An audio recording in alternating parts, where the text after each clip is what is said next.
Hello and welcome to all my social studies buddies. We start a new unit. Woo! So, Unit 2B, the 20th Century Rejections of Liberalism. So, as we go through this unit, you're going to want to use the partial notes that you received in class. They look like this, right? So, those are the partial notes. If you were not in class, and that's why you're watching the video probably, then you can go into D2L, click on Content, click on Unit 2B, and that's where it's going to be. And if you have a printer at home, then you can print it. And if you don't, well, then maybe just come and see me and I'll give you an already printed copy so that you can fill up your notes. There we go. So Unit 2B is all about 20th century rejections of liberalism. If we're talking about the 20th century, that means we're talking about the 1900s. In this case, we're talking about the earlier decades of the 1900s. So before we get into the unit, got a few things to talk to you guys about. Don't forget to hand in your democratic socialism assignment.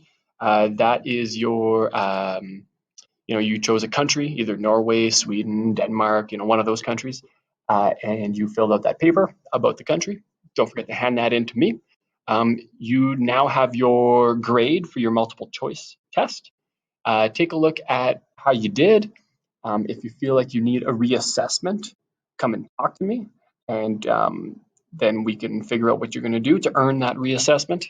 And everybody is definitely encouraged to come see me during tutorials, which is any day before school, and take a look at your test.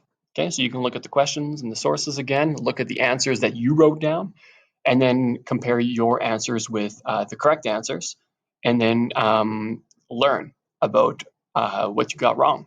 Okay, that's always a good skill. All right, it's something I really encourage you to do. It's something that's really going to help you do better in future multiple choice tests. If you were absent for that multiple choice test, let's talk. Okay, let's pick a time for you to write the test that you missed. All right, so before we get into the lesson, here's a quote from somebody you're going to be learning about in this unit. Ideas are more powerful than guns. We would not let our enemies have guns. Why should we let them have ideas? Wow, scary, scary quote. And this is a quote that comes from, do you recognize him? His name is Joseph Stalin. Okay, so he was the leader of the USSR for many years. And you're going to learn a lot about this guy in lesson 1 of this unit. But before we get into lesson 1, let's look at the timeline. So this is the timeline you guys are used to learning about. If you have your timeline with you, pull it out so you can add a couple things to it. So you learned about classical liberalism in the last unit, right? You learned about laissez-faire capitalism. These things were embraced, right? This ideology and this economic system were embraced during the time of the Industrial Revolution. And then you learned about how many Western liberal democracies transition from classical liberalism into modern liberalism, usually around the time of the interwar period, or maybe around somewhere roughly around the time of the world wars. Okay, depending on the country.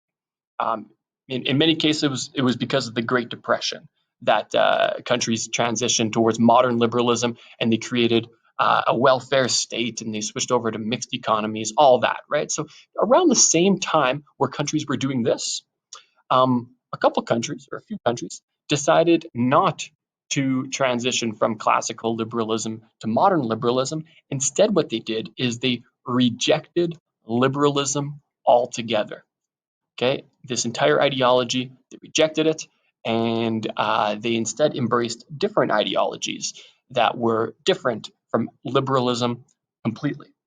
So, a couple events to add to your timeline are the Russian Revolution of 1917, add that to your timeline, and the rise of the Nazi Party in Germany in 1933, being the year in which they were elected to lead Germany.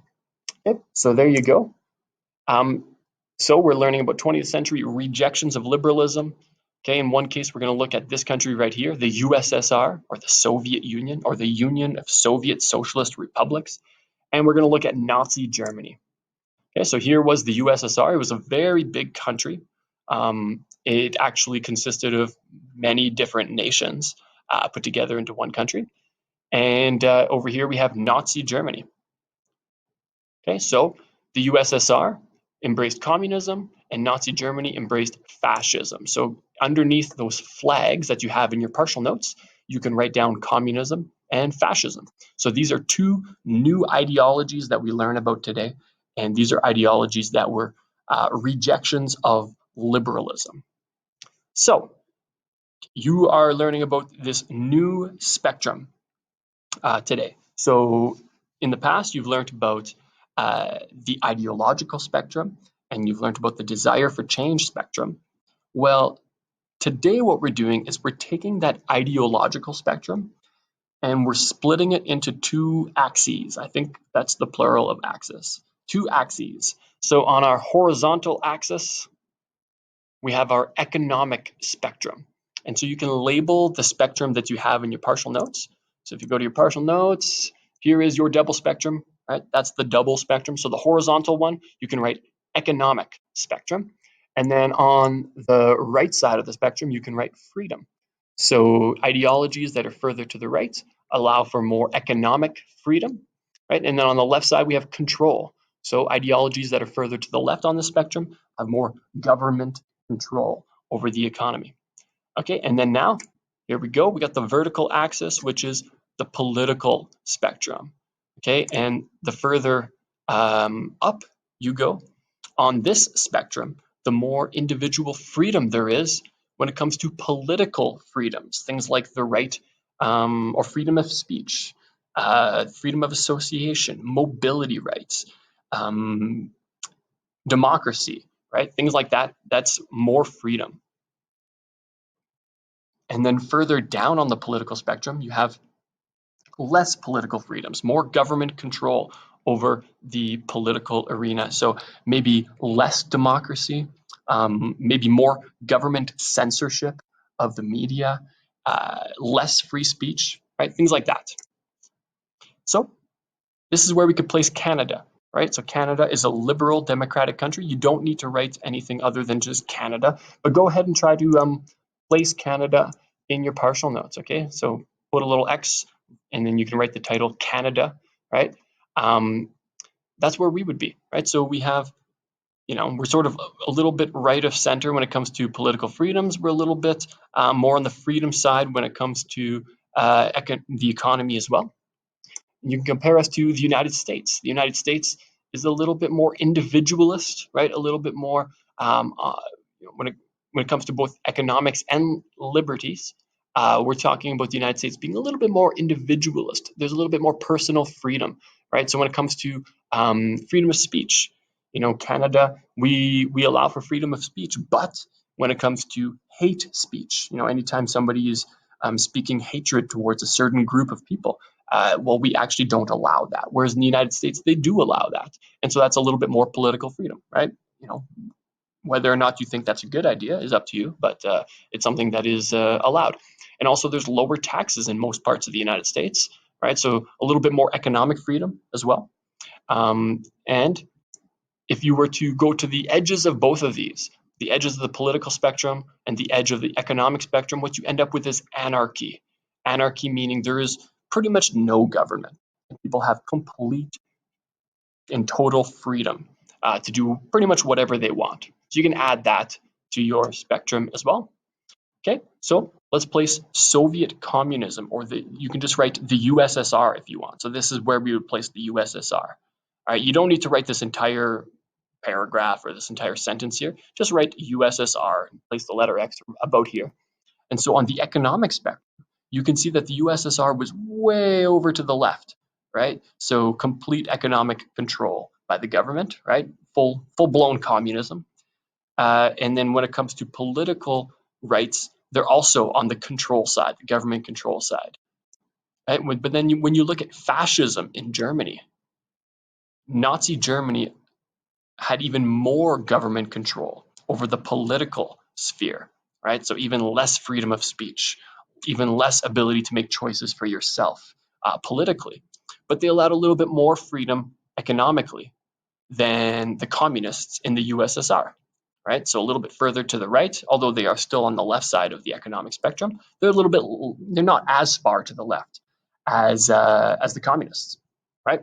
And then you can draw this curve here, and that is totalitarianism, right? Totalitarianism is something we are going to learn about right about now. So both of these ideologies, both communism and fascism, they used what was called totalitarian forms of government. So go ahead and add that to your partial notes right here. Both ideologies used totalitarian forms of government. So that is also known as a dictatorship. So if we talk about totalitarianism, we are also talking about dictatorships. They mean essentially the same thing.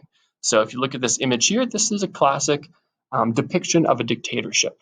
The hand here represents the government, and the government has control over the information that its citizens have access to. So the government is ensuring that these people are only reading what the government wants them to read in their newspapers. This is censorship, control of the media.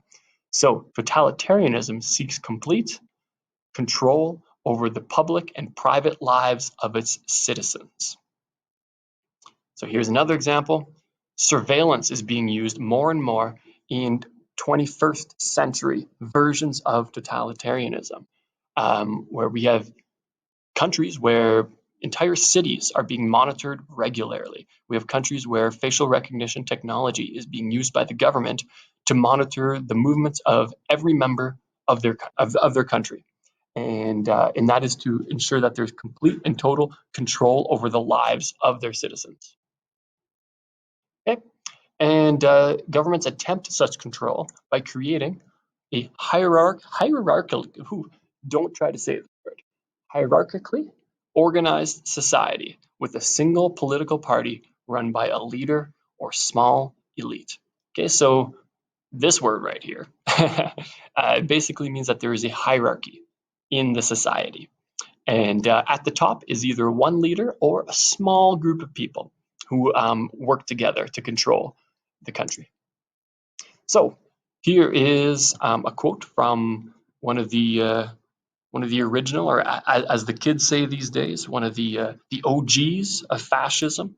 Everything within the state, nothing outside the state, nothing against the state. And this is from Benito Mussolini, right? And he was an original fascist, and this is a quote about fascism and totalitarianism. So totalitarian regimes are responding to what they see as dangerous and destabilizing changes.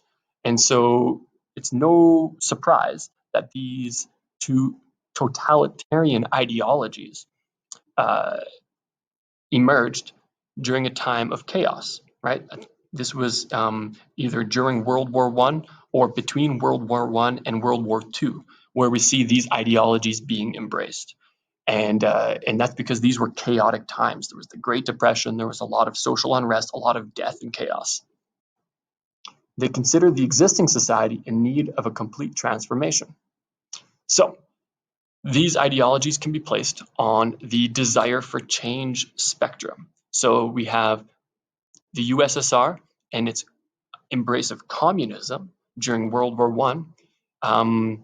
This would be considered radical, right? Because it was a complete rejection of the political and economic traditions of the past, right? It led to a classless society where everything became public property. Whereas in Nazi Germany, their embrace of fascism was not actually radical, it was more so reactionary. This was a move toward an idealized past and acceptance of economic inequality, right? So this idea that some people are naturally better than others, well, the idea was we're going to go back to that, this idea of social classes being okay. So in your notes, you see that there is a chart, and on the left side of the chart is a list of totalitarian methods. All right, so these are different strategies. Here, I'll show you. These are different strategies that totalitarian leaders will use to maintain control of their country. Okay, so take a look at that list. Right, these are typical traits of a dictatorship. Okay, so if you're living in a country and you find that your government does these things, or at least some of these things, you might be living in a country with a dictatorship or a totalitarian government. Okay, which, you guys all live in the same country as me, so I hope that's not the case. But let's find out. So, number one, cult of the leader. All right, so this means that there is the use of propaganda, arts, patriotism, government organized demonstrations, and rallies. These are all done to create an idealized, heroic, and worshipful image of a leader, in which there is much flattery and praise of that leader. So, as you're going to learn in lesson one, Joseph Stalin used the cult of the leader in order to prop up his administration or his regime, and it's something that's still used today in countries such as North Korea. So if you look at these children, in their house, we have pictures of the supreme leader of North Korea and the current leader of North Korea, and these are photos that you will see in pretty much every house in North Korea, and they have blind loyalty to their leader. Next, we have the use of propaganda. And that is information that is not objective, meaning that it's not really, it's not information is biased. So when we present information in an unfair way, and it's usually used to influence an audience and further an agenda. So people will use propaganda to try to influence people to think what they want them to think. Okay, so we see propaganda used in lots of cases. And today, social media has probably produced more propaganda than has ever been created in history. It's actually unbelievable when you think about how much propaganda there is out in social media. Here's a tweet claiming that crime in Germany has gone up 10% since migrants were accepted into Germany, right? So you might remember that Germany accepted over 1 million refugees from the Middle East, especially Syria, and so some leaders have tried to create fear over this and have tried to have people in their own countries be fearful of migrants. And so this is a statistic that is very misleading because crime in Germany has gone up 10% in just one part of Germany, which happens to be a part of Germany where there have not been all that many refugees who have been accepted. And actually, since the 1 million refugees were brought into Germany, overall, crime has actually gone down just a little bit in Germany. So it's a very misleading, not objective piece of information being shared. Number three, fear and intimidation, or the use of secret police, or the use of coercive force. So coercive force is force or violence that is used to force somebody to do what the government wants them to. Okay, so force is used in this case to protect the political power of an authoritarian regime. Okay, so to protect the political power of a government, right? A totalitarian government in this case. And so the government and the police, they will operate outside of the law, right? So they will do things where they are not necessarily giving people a fair trial, or maybe they're arresting people without a warrant, things like that. They are operating outside of the law, and the goal is to allow the government to keep its power over the people. Number four, use of scapegoats. This one might be a bit controversial with some students, but scapegoats are pretty much when a government blames a certain group of people for the problems that its country is experiencing. And so we know that the leader of the Philippines, Rodrigo Duterte, he released a list of suspected drug dealers, and these drug dealers, they're many of them were killed with no fair trial, without a warrant for their arrest. In many cases, they were killed by police officers who were just given complete pardons, or even killed by their neighbors or people in the community. And then those people were pardoned by the government as well. And so this is when a group of people is blamed for the country's problems, and then that allows us to persecute that group of people and do things that are normally illegal. Okay, so when a person or group of people is blamed for a country's problems. Number 5, removal of opposition or limits on dissent. So opposition would be people who are opposed to the government, right? People who are against them. Well, the government will remove those people. And limits on dissent, well, dissent is to have a different opinion from the government or to have a different opinion from the majority of people in the country. And so dictatorships or dictators, they will put limits on the amount of dissent that is allowed, right? In some cases, they will not allow any dissent. In other cases, they will only allow a little bit of dissent. Okay, so people who disagree with the government are kept from running in the elections. They're exiled, which means they're kicked out of the country. They're put in jail, or in some extreme cases, those people are even killed.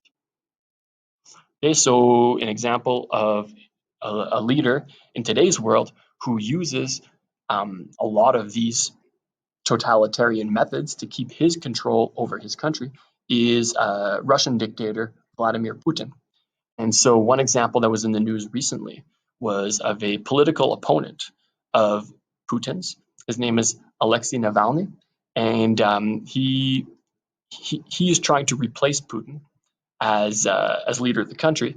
And he was recently, well, he's been put in jail a couple of times. He's been, you know, not allowed to run in the elections against Putin on some very dubious, for very dubious reasons.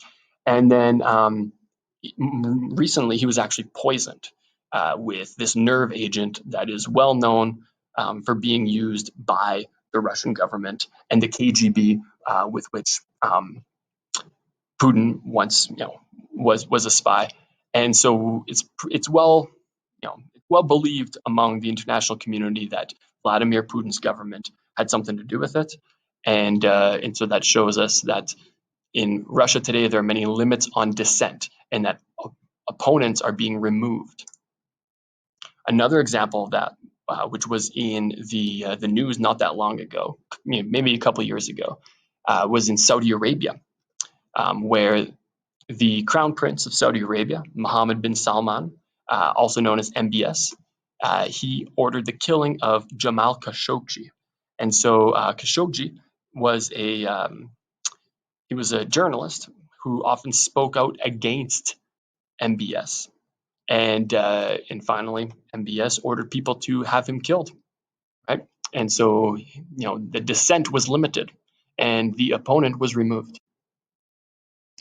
Another way of limiting dissent is to have control over who is in each part of the country, right? So in China today, there is something called facial recognition technology, where the government is capable of tracking people in all parts of the country, and they're able to monitor people. And in some parts of the country, people need to show their ID cards in order to cross streets or in order to get into certain neighborhoods, things like that. And then the government is able to watch what everybody's doing. And if the government wants to find somebody, well, they can find them pretty fast and pretty easily using all the cameras that are set up across the country.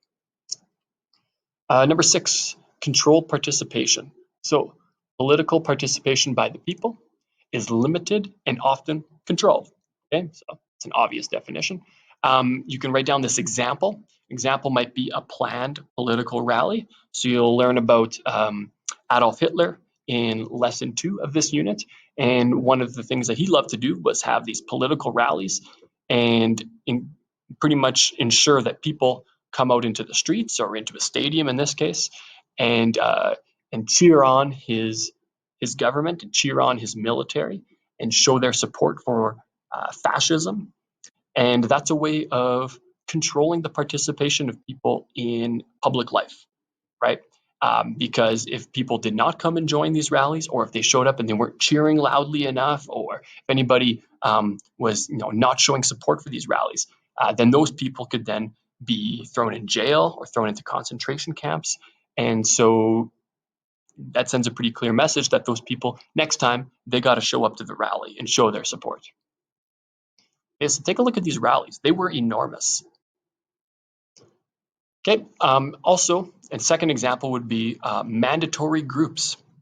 So we know that during the reign of the Nazi Party, young people were either encouraged or in some years forced to be part of some youth groups in which they would learn about the value of fascism, and they would learn about being important, members of the Aryan race and their devotion and loyalty to Hitler.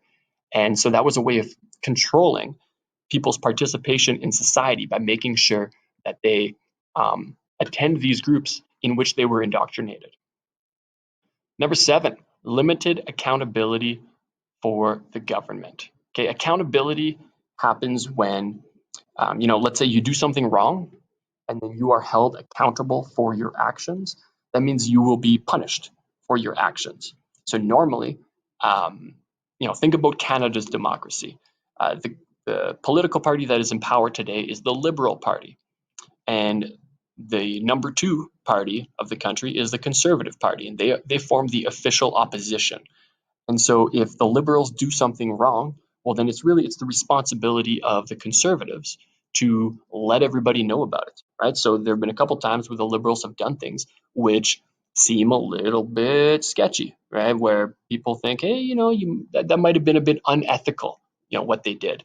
And so it's the job of the Conservative government, the official opposition, to let everybody know about it, and make sure that the media is picking up the stories, and that voters know about cases of unethical behavior, right? So in a dictatorship, that doesn't happen.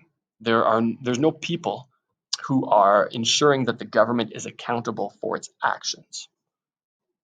It's basically the opposite of the rule of law, right? There is one law for all the citizens of the country, and then there's another set of laws for the government in a dictatorship. So the government is not accountable to the same laws as the citizens. Okay, number 8, control of the media or censorship. This is when the government has either a strong influence on the media or is directly in control of the media. Right? So there are different forms of censorship for different countries.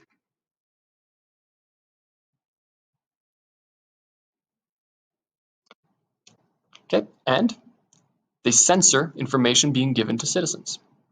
So, can you identify this country right here, the one that is in red? All right, I'll give you a hint. This country has one small part of it, which is in Europe, and then most of it is considered to be part of Asia. The capital is Istanbul. This country is Turkey. In Turkey, there are 245 journalists that are currently locked up in jail. And that's because these are journalists who spoke out against their government. And so in Turkey, nowadays, most media outlets do not say too many bad things about the government. And that's because the government has successfully scared them into being a little bit more on their side. Okay, we see the same thing, or a similar thing at least, happening in Russia. Okay, so in Russia, the number 1 TV network is a government-owned TV network. It's also the number 1 TV network on YouTube. And this is a state-owned media company that almost exclusively shows very positive reviews of Vladimir Putin's government, and almost exclusively say good things about what he's doing. Okay, and so often governments will try to discredit the media companies that expose the government for its failures or for things that it's doing wrong. And the phrase "enemy of the people" is a phrase that has been used by a lot of totalitarian governments to try to get people to oppose their media outlets and stop believing them when they publish what are actually true stories. Number 9, indoctrination of youth. This is the process of instilling ideas and attitudes in young people. So how is this different from education, right? So we, in a school, we try to teach you a lot of things. However, indoctrination is when your teachers try to teach you to have a certain ideology, right? If I was indoctrinating you, then I would try to get all of you guys to all become classical liberals, or I would try to get all of you guys to become fascists or try to get all of you guys to become communists, right? Instead, when we're doing education, the goal should be to teach you about all of these different ideologies, and then in the end, you choose what you think is right. All right, so why did I put this in here again? So we're taking a look at, to what extent is communism or fascism a valid response to liberalism? Okay, so we're going to take a look at communism first and how it was a rejection of liberalism. And then we're going to take a look at fascism in Nazi Germany and see how it was also a rejection of liberalism. So here are a couple of important people to know in lesson 1, communism and the Soviet Union. So first we have Vladimir Lenin. He was sort of the architect of the communist revolution, and he said you cannot make a revolution in white gloves. You could probably imagine why that is. And then Joseph Stalin, he said, death is the solution to all problems. No man, no problem. Right? Pretty scary stuff. All right, so we know that the Soviet Union embraced socialism, but more specifically, they embraced communism or Marxism. And so we know that socialism is sort of an umbrella term. It's a vague term that applies to different forms of socialism. So we have Marxism or communism, which for our purposes mean the same thing. And then Vladimir Lenin had his own approach to communism, which we call Leninism. And Joseph Stalin also had his own approach to communism, which we call Stalinism. You guys already learned about utopian socialism and you learned about democratic socialism. So by the end of today's lesson, you will now know about 4 different forms of socialism. So today's lesson takes place in Russia and then later the USSR. And here it is highlighted in green.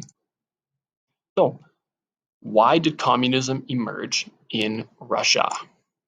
And how did communism affect the lives of its citizens? So you can go and open up your textbook and you can read pages 162 and 163. And then you can attempt to answer questions that are written here in your partial notes. There they are. All right. So go ahead and pause the video and do this now. Welcome back to the video. Let's go through those questions together. So, first question, what type of government did Russia have in the early 1900s before the communist revolution? Well, it was a government led by this guy right here, right? So before 1917, Russia was ruled by an absolute monarch. His name was Tsar Nicholas II. He had complete economic, political, and social control. So Russia was a little bit or a lot behind the rest of Europe in that they were still an absolute monarchy. It was the only true autocracy, or autocracy means the rule of one person. Is the only autocracy left in Europe, and there were no types of representative political institutions, so they had no parliament or anything like that. And this guy, he believed he was the absolute ruler who was chosen by God himself, even though the rest of Europe was done with that idea for a long time. And the feudal system was still in place. 80% of Russians were still peasants, right? Like over 100 years after the rest of Europe had gotten rid of the feudal system. Okay, in 1861, Tsar Alexander II had freed the serfs, right? The serfs meaning the peasants. He had abolished capital punishment, and he had created local governments that included representatives from all classes. But that was not enough for some of these groups who wanted radical change. They believed that the change that had been given to them was not enough. And so the People's Will, which was the name of this group of people right here, a radical group in Russia at the time, they assassinated or they killed the Tsar. And his replacement, Alexander III, was actually much worse. He was far more restrictive of freedoms. So they ended up with a guy who was more opposed to change than the old guy. Okay, number 2, who benefited most from Russia's industrialization during the 1800s? So Russia was different from most of Europe because Russia was industrializing without embracing classical liberalism. So they kept feudalism, but they didn't move on to democracy, but they still industrialized. And here it was the Russian nobles or aristocrats, the business owners, the foreign investors who benefited most from Russia's industrialization. Most Russian people were living in quite a bit of misery. In the 1860s and 1900s, there was an embrace of laissez-faire capitalism and industrialization, but they kept the feudal system and they kept their monarchy. And during this time period, many Russians were reading this book. Okay, remember this book, The Communist Manifesto? This was written by Karl Marx and Friedrich Engels. And so, why were many Russian workers interested in the ideas of Marxism or communism? Well, we know that industrialization had led to huge wealth inequality. A small number of people had become rich, the rest were still poor.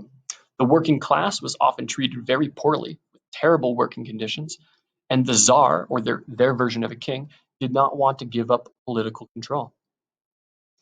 And there was one group of people who were particularly motivated to have a communist revolution, and they were the Socialist Democratic Labor Party. And if you look at this picture here, you can see Vladimir Lenin, who will later on lead a revolution against the Russian government. So here were three major leaders of that Socialist Democratic Labor Party. You might recognize some of them. We have Vladimir Lenin, Joseph Stalin, Leon Trotsky, and they were all forced into exile by the Tsar because they were opposing him. Okay, but support for communism or Marxism grew among the working class Russians. Number 4, what happened on Bloody Sunday? So this might be too much for you to write. I realize that you have a pretty small amount of space here, so you might not have space to write all of this. But the people of St. Petersburg marched to Nicholas's Winter Palace to make demands. They wanted rights and freedoms. They wanted education, improved working conditions. They wanted better wages. And maybe this is, if you only have space for one thing, maybe just write this down. And hundreds of protesters were killed by Tsar Nicholas's soldiers. Okay, what you can do now is you can actually pause this video and you can watch the video about Bloody Sunday. There's a link for it in D2L, and yeah, so go ahead and do that. You can pause this video right now and then go watch the other video about Bloody Sunday, and you can go do that now. Welcome back. So you just learned about Bloody Sunday. You saw the video. Let's move forward. So in 1905, there was a little revolution, but it didn't work out. So they tried to revolt against the Tsar's army, but they were shut down. And then after that, there was the creation of a Duma, which is like a parliament, but in Russia. And there was universal suffrage given to people. But the power of the Duma, power of the parliament, was limited, right? Because before the Duma or the parliament even met for the very first time, the Tsar had it written in their constitution that the Tsar possesses the supreme autocratic power. Not only fear and conscience, but God himself commands obedience to his authority. And Article 9 stated that the Tsar approves laws, and without his approval, no legislative measure can become law. So pretty much the people knew that their votes didn't matter. This was all just for show. Then in 1914, as many of you guys know, or you all know, World War I began. And this was not good for Russia. It was very, very hard on Russia. They had food shortages, they had strikes. The Russian troops suffered many, many losses. I think they suffered the most losses out of all armies in World War I. And so there were the Bolsheviks. Now, the Bolsheviks, this was the Communist Party now. So they were being led by the same people that you saw in those last three photos. The Bolshevik Party was being led by Vladimir Lenin and Joseph Stalin, Leon Trotsky, and they called to pull the Russian army out of World War I. Their slogan was peace, land, bread. Here are the Bolsheviks. And they had a revolution. So back to your notes. This was the Communist Revolution of 1917. It's also known as the October Revolution. It's also known as the Bolshevik Revolution. It's also known as the Russian Revolution. And it happened in February of 1917, where there were mass demonstrations and strikes that eventually turned into a revolution. And because of this, Tsar Nicholas II, he abdicated, which means he stepped down from being Tsar, and he left a temporary, or as they call it, a provisional government in charge until they could come up with a more stable government after that. And the temporary government made some pretty big mistakes. They did not allow peasants to own land. They refused to pull Russia out of World War I, and these were things that people in Russia really wanted. So by October, Lenin's communist Bolsheviks, so the Bolshevik Party, they took over the provisional government in an attack. And with that, the October Revolution, also known as the Bolshevik Revolution, also known as the Communist Revolution, also known as the Russian Revolution, it was complete. And so Russia had transitioned from an absolute monarchy to now, well, you're going to find out what it was, a communist country. Let's see what it looked like. So you learned about socialism, right? Marxism. Well, let's learn about Leninism to start, right? Vladimir Lenin's version of communism. Let's start with that. So before we do that, I guess, let's talk about communism. So here we have furry man, Karl Marx. And so Karl Marx, his version or his vision, I should say, for communism was the following, where the workers, also known as the proletariat, they would overthrow the bourgeoisie, which was the wealthy business owners, and they would do it in a revolution using violence. That was the first step towards communism. And then the Communist Party, which is run by the workers, the proletariat, they would run the government and they would do it for the good of the people, according to Karl Marx. All right, this is also known as the dictatorship of the proletariat. And then a centrally planned economy is established. Central meaning the government. The government controls the full economy, and it's fully controlled by the government. And then private property is abolished. There's no more private property. Everything becomes public property, and it's owned by the collective. And on behalf of the collective, it's actually the government who owns all property. And through this, a classless society is created where there are no more social classes, there are no rich people, there are no poor people. Everybody has the same social status. So here's what it looks like. The state, we have a centralized government. The lower ranks are elected by the proletariat from one political party, right? So there are elections. The people can vote, but they can only vote for people who are approved by the Communist Party. So when you're voting, you get to choose between this communist guy and that communist guy, and you're only voting for low-level officials. You're not voting for, the high-level members of the government. And the state controls all aspects of life. Government controls all aspects of your life, including education, communication, the distribution of goods, right? So the buying and selling of products. And then the proletariat is composed of all workers, and everyone must work, okay, except for children and except for old people. They don't have to work. And there's complete equality, right? So there's no more class differences. Everyone is now on the same level economically after that happens. And so the proletariat, they contribute their labor, they contribute their work to both agriculture, which is farming, and to industry. Let's look at industry. Industry is collectively owned by the proletariat. So factories are owned by members of the proletariat, and the factories are centrally planned. So the government decides how much of a product each factory is going to make, and the government decides what product each factory is going to make. And then when it comes to land or agriculture or farming, these are also collectively owned. So they become public property. Farmers do not own their land anymore. The government does.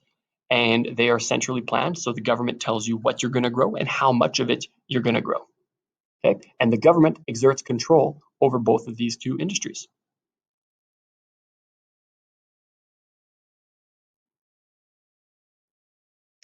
Okay, moving on. Leninism. Lenin became leader of Russia and led the country using his interpretation of communism called Leninism. In your notes, it's shown as new economic policy. Let's take a look at that together. So Lenin allowed for some elements of capitalism in order to stimulate the economy. So on the spectrum between individualism, where there is small, limited government, and collectivism, where there's a large controlling government, Vladimir Lenin is definitely far on the left, But he did allow for some elements of individualism in that he allowed people to own small businesses, and peasants were allowed to own their own farmland and decide what to produce on their land. So this was not 100% communism under Vladimir Lenin. It was like 90% communism. I don't know. All right, so even small business owners could buy and sell their agricultural products. And small private businesses still existed, and they could produce and sell consumer goods privately. So they had some amount of economic freedom. And then there was a lot of communism as well. So the nationalization of banking, which basically means nationalization is when an industry becomes owned by the government. So banks were now owned by the government. There was large industry, transportation, and foreign aid. And then workers were given control of factories and decided on wages and working conditions. Men and women became equal in the eyes of the law. So that's Leninism. So this was Lenin's approach to communism, and this included many of Marx's ideas with some changes. And he believed that revolution was needed to change society. I thought I deleted this slide. You don't need to write this down. So we already did that. Now, there was an assassination attempt in 1918 where someone shot Lenin and tried to kill him. And then after that, he became kind of crazy. And Lenin tried to eliminate his political opponents through torture and execution. So now the USSR had been formed, and the USSR was known as the Union of Soviet Socialist Republics.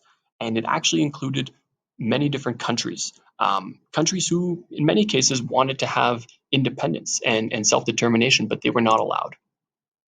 And so many working class people were given more power during Lenin's rule. And anyone who opposed his government was dealt with violently.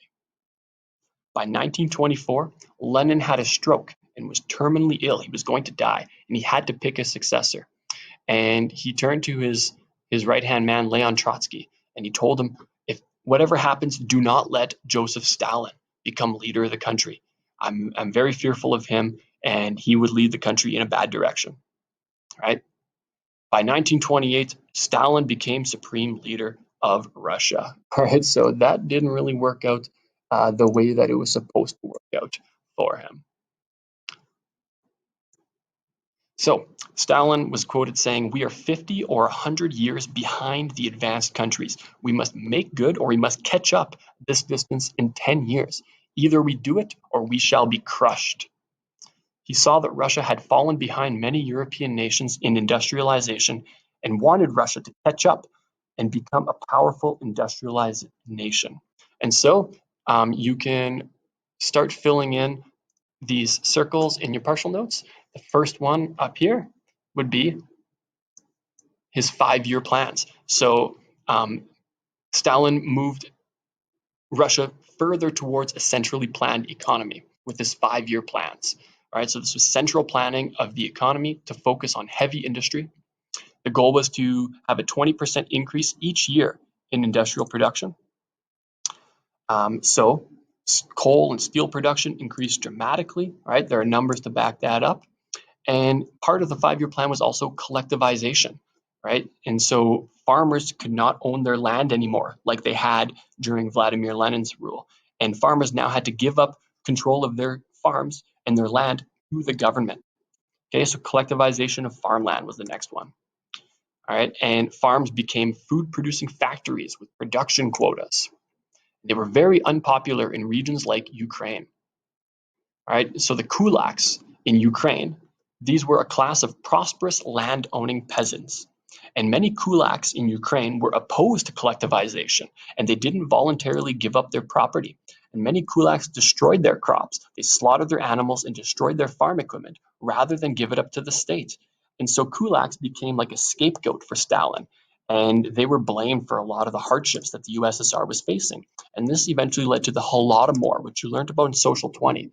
And eventually there was this major famine that occurred in Ukraine, and much of it was actually man-made. Much of it was actually the result of Stalin wanting to starve out the people who lived in that country. Okay, and you can read this quote about it.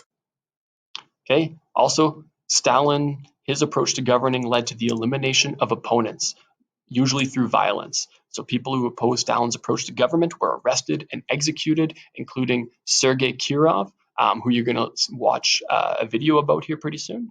And also, there was the Great Purge led by Stalin, where old members of the Communist Party and most high ranking officers in the Red Army were killed because they were suspected of not following Stalin's lead. And this led to the Great Purge, in which there were 1.5 to 2 million regular citizens arrested for what they called counter revolutionary activities. And around half of these people were executed. The other half were sent to the gulags, which were forced labor camps. And much of this was done through the NKVD, which was Stalin's secret police at the time. All right, so we have the NKVD, we have the purges or the Great Terror, we have the use of gulags. These are all elements of Stalinism. All right, so by 1939, at least 1.3 million people were in the gulags, and here's a picture of a gulag.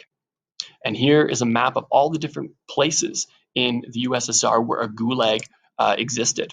All right, so there was also the cult of the leader and control of information. These were all important elements of Stalinism. So there's the creation of the image of an all-knowing and all-seeing father of the people.